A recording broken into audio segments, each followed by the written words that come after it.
Go ahead. Thank you, Chair, and good afternoon to the witnesses. Thank you for your attendance. I apologize I wasn't able to hear your opening statements. I trust some of you probably did. I want to focus on this ArriveCan scandal that seems to be dominating the House of Commons and Canadians from coast to coast. And following up on my colleague, Mr. Keurig, I'm going to be focusing in on you, Mr. Jones. It appears that you have some expertise in this particular area when it comes to technology and data and things of that nature. So at the heart of the scandal, and this may be news to you, is information. It's a lingering question that the Auditor General labored with, that despite all the material that she received from the CBSA, which didn't amount to a lot, given the shoddy paperwork and record keeping, is she was unable to determine who chose this two-person firm who received essentially $20 million of taxpayer funds for doing absolutely nothing other than connecting the CBSA with IT professionals. We have evidence to suggest that information was withheld from the Auditor General, and the information centers around one particular individual by the name of Min Doan, who happens to be the Government of Canada Chief Technology Officer. So one would think, just the label, Chief Technology Officer, that person would possess the necessary skills to retain records. But at the heart of this, mysteriously, he had 4 years' worth of relevant emails during the pandemic when the cost of this ArriveScam scandal ballooned to over $60 million, 4 years' worth of emails constituting close to 1,700 emails in total just mysteriously disappeared. How can that happen?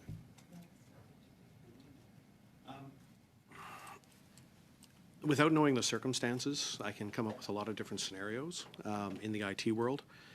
It could be something as simple as, and I've had this happen to me, the hard drive on my laptop failed and I lost my email. So without the specific circumstances, I don't know how to answer your question. Okay. So that's been a lingering question. He's offered no explanation as to why he could not retrieve 4 years' worth of emails. Despite his status, he was the vice president of the CBSA at the time. He was the chief information officer as well for the CBSA. He's unable to explain that discrepancy. So the CBSA president was unable to really shed any light as to the content. Mr. Brock, we have a point of order from Ms. Khalid. Go ahead, Ms. Khalid. I've stopped your time. You have 2 minutes left. Go ahead. Thanks, Chair. We're just questioning relevance. I understand that the topic that Mr. Brock is highlighting is in study in a number of different committees. We are here on a very specific issue about the surveillance of government employees through government technologies with departments, and I would prefer, and I think that the community would appreciate if Mr. Brock stuck to that topic.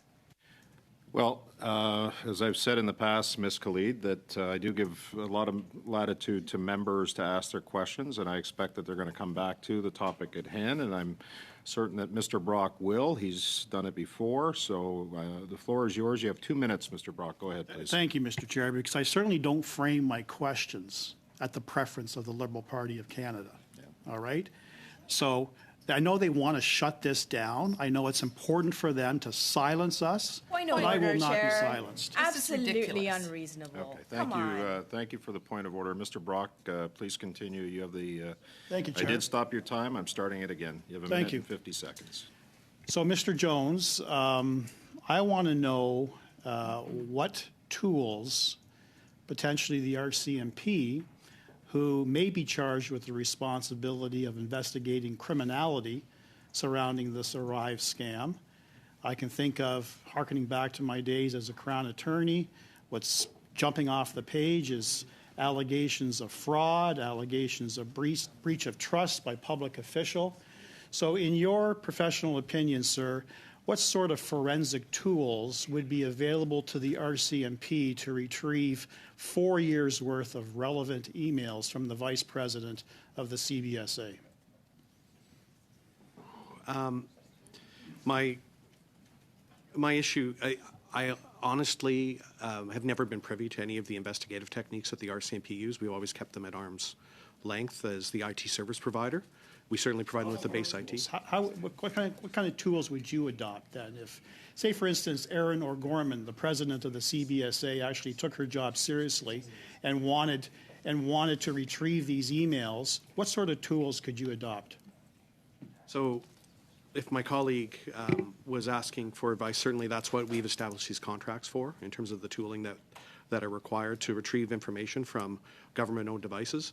And there's a variety of tools depending on the type of device that would be used. I don't have a product list in front of me. I don't memorize, I actually never used these tools in my career. Possible to retrieve 4 years' worth of emails? It depends on the circumstances where they're located and how you would have to go about them. It's always very